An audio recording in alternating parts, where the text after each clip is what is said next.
You ever just stop in the middle of the noise, not to scroll, not to search, but to feel something's off, and you know it. Not out there, not in the wars or the headlines. Right here inside. This isn't about fear, it's about silence.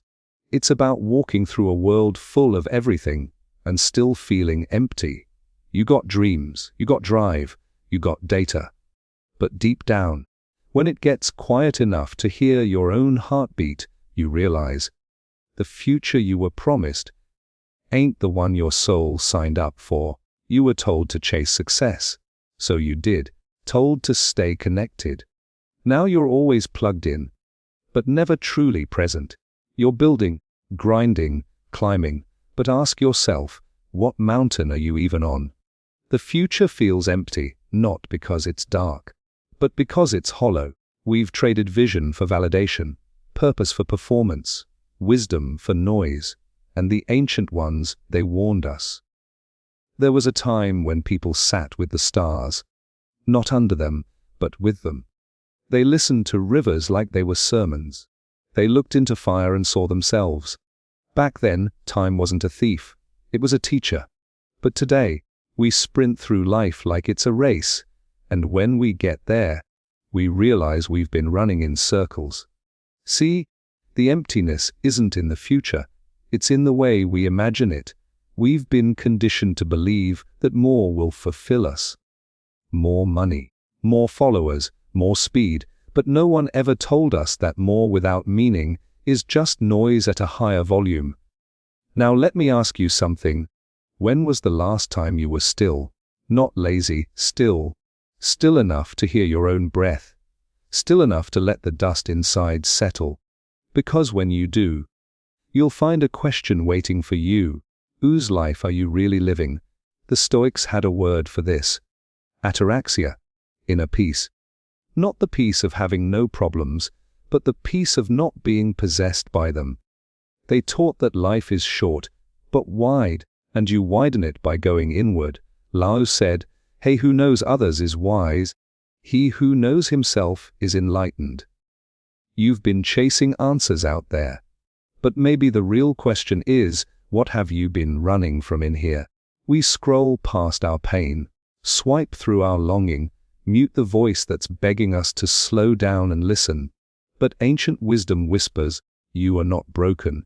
You are buried, and it's time to dig. It's time to remember who you were before the world told you who to be.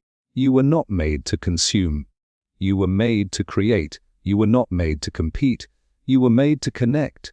The emptiness is not a flaw. It's a signal. It's your soul saying, I'm still here. So what now?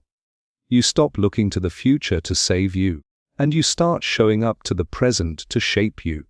You return to the fire, you return to the stillness, you return to the sacred, not in temples of stone, but in moments of truth, when you choose silence over shouting, depth over dopamine, meaning over momentum. That's where it begins. You sit with your doubt, you greet your fear, and you make peace with the space between where you are and where you thought you'd be. You realize that emptiness is not absence, it's space. And space is where the light gets in. The future doesn't need to be full of things, it needs to be full of you. Not the edited version. Not the brand. The real you, the one who remembers, who dreams, who dares to believe that stillness is not weakness, it's power. So let the world run fast. Let the noise keep shouting. You return to your center. That's how the ancients lived, with fire in their chest and stars in their eyes. They knew that the future isn't something you wait for, it's something you walk toward with courage. But never alone, because even when the world feels empty, you are not. You carry generations of wisdom in your breath. You carry the strength of every ancestor who ever survived the silence. You carry the spark. And maybe, just maybe, this feeling you call emptiness isn't the end. Maybe it's the beginning. The space before the first word. The silence before the first note. So take it slow.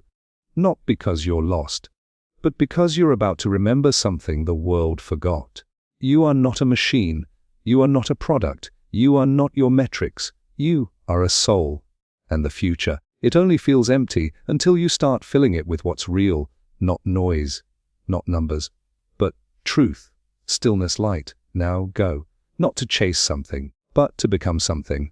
To become whole, to become real, to become home.